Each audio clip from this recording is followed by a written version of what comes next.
Hey everyone, this is Tug. Let's be honest, in the world of Ravenfield, good close quarters maps are hard to come by. There's dozens and dozens of them on the workshop, but most CQB maps usually have a lot of problems with the AI. In most cases, the problems aren't caused by the map makers, it's just that Ravenfield AI was not designed for close quarters. That's why it's such a rare occasion to find a super small map with good gameplay. And that's what the list today is all about. Here are 7 great CQB maps you should download right now. First on the list at number 7 is Depot. First of all, this map is great for Spec Ops, or if you're a fan of night vision or using flashlights on your guns, the atmosphere is great, especially with smaller bot counts. From playing this map over and over again, I can say that it excels in flow in gameplay. There's really only 1 or 2 spots that are constant kill zones, but these are avoidable thanks to a lot of tight-knit corners and flanking routes. Overall, this map is solid, and there's not a whole lot negative to say about it, other than sometimes bots will sneak into places that they shouldn't be, like on top of the map, but other than that, it's all around solid in every category. At number 6, we have Radiation. If you crave the run and gun first person shooter experience in Ravenfield, this map is for you. While it's one of the tiniest maps on the workshop, it plays surprisingly well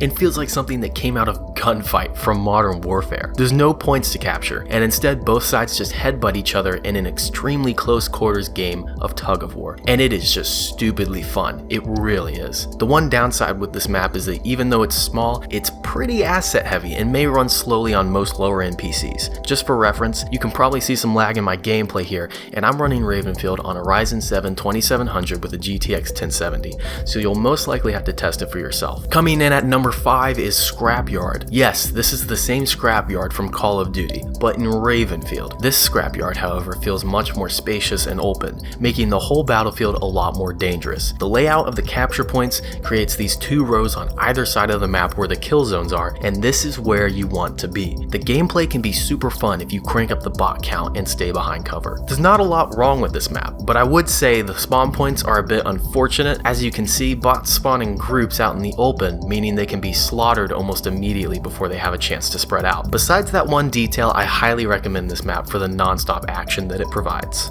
Alright, so next up on the list at number 4 is Trench Maze. This is a classic map all the way back from 2017, but if you've forgotten about it or this is your first time being introduced to it, let me just say you're in for a wild ride. When playing this map, you feel like you're constantly trying to breach and clear these tight spaces and that bots could turn the corner any second. At some points, the gameplay can reach a stalemate, but there are plenty of spots and vantage points that bots typically don't use, allowing you to get the upper hand. It's been over 3 years since this map was released, and it still falls into my list of personal all-time favorites. At number 3, we have Condo Raid. We already established that it is difficult enough to find good CQB maps on the workshop, let alone in-game editor CQB maps. Condo Raid is a one-of-a-kind gem on the workshop. You can play vanilla point match and still feel like you're working towards an objective. Take over the condo. Rushing out into the street is a thrill. Stay behind cover and pick off defenders on the roof, or grab an SMG and breach the condo through the garage. This map is total chaos with high bot counts, but somehow maintains some very tight AI, which is very surprising. The wonderful thing about this map is that you can have just as much fun playing on defense as you can while raiding. There's no wrong way to play, so I definitely recommend picking up this map. And then coming in at number 2 is Nuketown. Yet another Call of Duty port. This is the classic Black Ops Nuketown remade faithfully to the original in regards to the layout and the visuals. Nuketown in Black Ops is still insanely fun to this day, and the Ravenfield version is no different. On lower bot counts, you can play like a run and gun first person shooter, but on higher bot counts,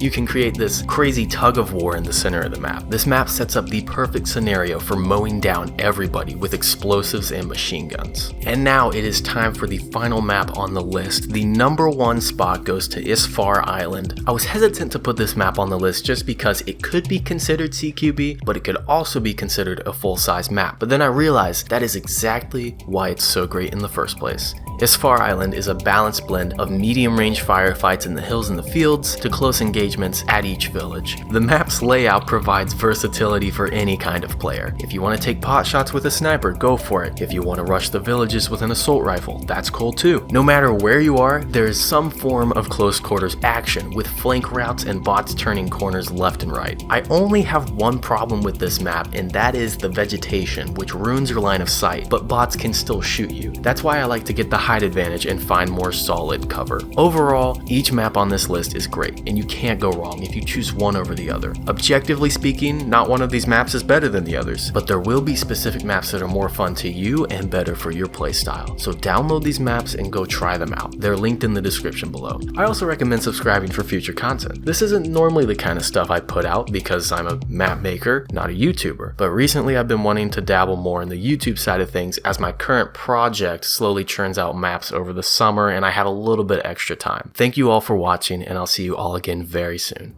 Goodbye.